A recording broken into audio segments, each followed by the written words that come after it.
தூய்மையான இஸ்லாமும் வழிகேடுகளின் தோற்றம். இந்த தலைப்பு ஏன் எடுக்கப்பட்டதுன்னு சொன்னால், என்னென்ன வழிகேடுகள் இருக்கின்றன என்பதையெல்லாம் சொல்வதற்கல்ல. 1400 வருடமாக வழிகேடுகள் தோன்றுவதற்கு ஒரு சில முறைகள் தான் இருக்குது. அந்த ஒரு சில முறையால தான் எத்தனை வழிகேடு தோன்றினாலும் என்ன செய்யும், தோன்றுமே ஒழிய ஒவ்வொன்றும் ஒவ்வொரு முறையில் தோன்றுவது கிடையாது. எல்லா வழிகேடுகளும் ரசூலுல்லாஹி ஸல்லல்லாஹு அலைஹி வஸல்லம் மரணத்திற்கு பின்னால் இருந்து தோன்றிய எல்லா வழிகேடுகளும் தோன்றுவதற்கென சில முறைகள் இருக்கின்றன. அதன் ஊடாகத்தான் எல்லா வழிகளும் தோன்றும். அதனால் வழிகேடுகளின் தோற்றம் என்கின்ற இந்த பகுதியில் எப்படி எப்படி ஆரம்ப கால வழிகேடுகள் தோன்றுவதற்கு காரணமாக எது இருந்தது, வழியாக எது இருந்தது என்பதையும், தூய்மையான இஸ்லாம் நிலைப்பதற்கு என்ன காரணம் என்பதை விளக்குவது ஒரு நோக்கம்.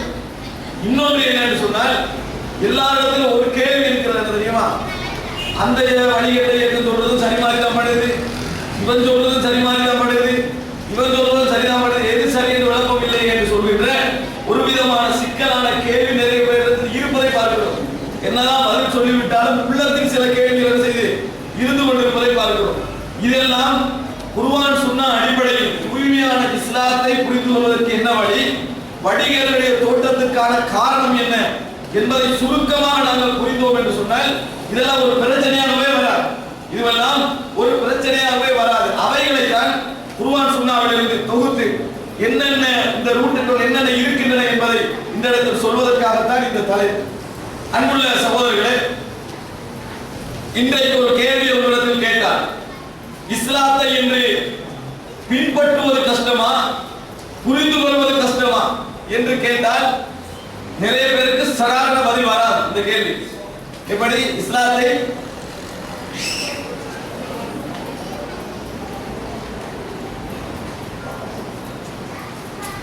அதாவது நான் இன்னும் அப்படிலாம் சொல்ல மறந்தேன்னு சொன்னேன். சரியா? சரி, மறந்த பிரச்சனை வீட்டு அவசியம் இல்லை. அப்ப அன்புள்ள சகோதரர்களே, இந்த இந்த இந்த செய்தியை பொறுத்த வரைக்கும் ரசூலுல்லாஹி ஸல்லல்லாஹு அலைஹி வஸல்லம், அதாவது வழிகேடுகளுடைய காரணம் ஒரு கேள்வி சொன்னேன்னு சொன்னால், புரிந்து கொள்வது கஷ்டமா பின்பற்றுவது கஷ்டமா, புரிந்து கொள்வது கஷ்டமா பின்பற்றுவது கஷ்டமா என்கின்ற ஒரு கேள்வியை முன்வைத்தார். நிறைய பேருக்கு அவசரமா பதில் வராது. நிறைய பேருக்கு அவசரமா என்ன செய்யாது, பதில் வராது. காரணம் என்னவென்று சொன்னால், அந்த கேள்வி அவர்கள் கண்டிருக்க மாட்டார்கள். ஆனால் நல்ல முறையில் நீங்கள் யோசித்து பார்ப்பீர்கள் என்றால், ரசூலுல்லாஹி ஸல்லல்லாஹு அலைஹி வஸல்லம் காலத்தில் மார்க்கத்தை புரிந்து கொள்வது லேசாக இருந்தது, பின்பற்றுவது கஷ்டமாக இருந்தது. மார்க்கத்தை புரிந்து கொள்வது லேசாக இருந்தது, பின்பற்றுவது கஷ்டமாக இருந்தது. புரிந்து கொள்ளணும் என்ன செய்யணும், தொழுகை எப்படி தொழணும் இன்றைக்கு நீங்க ஆய்வு செய்ய போறீங்க.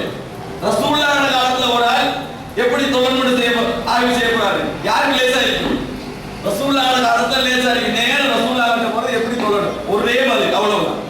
அந்த ஒரு பதில்ல பிரச்சனை முடிஞ்சாச்சு. மார்க்கத்தை விளக்குவது லேசு.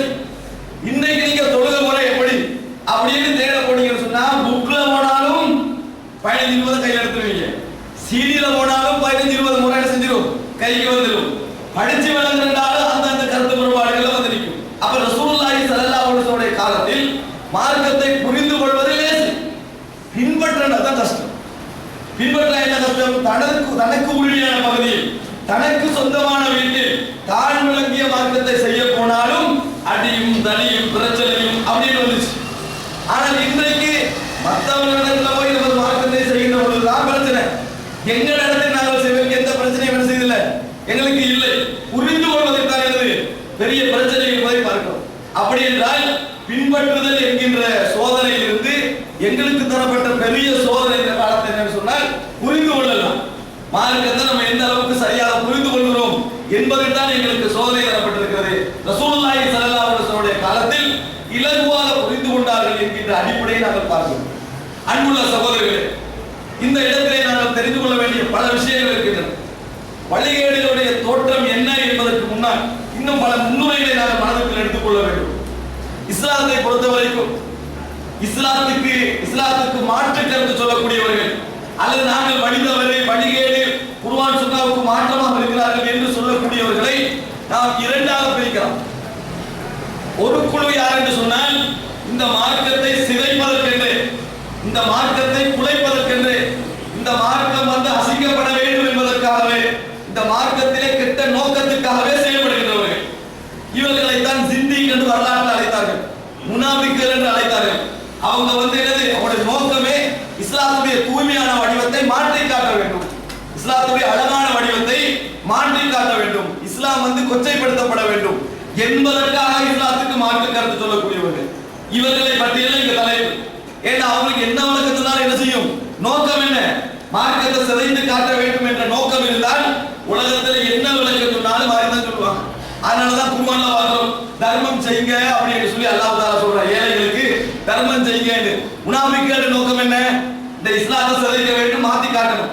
அதனால அவங்க வந்து சொல்றாங்க, அல்லாஹ்வே ரிஸ்க் கொடுக்காதவர்களுக்கு நானே கொடுக்கணும். எப்படி அல்லாஹ்வே ரிஸ்க் கொடுக்க விரும்பாதவர்களுக்கு நாங்க ஏன் சாப்பாடு கொடுக்கணும்? இவர் விளக்கம் சொல்லுங்க அவங்களுக்கு, ஏன் அவருடைய நோக்கம் தர்மம் செய்யப்படாது என்பதுதான்.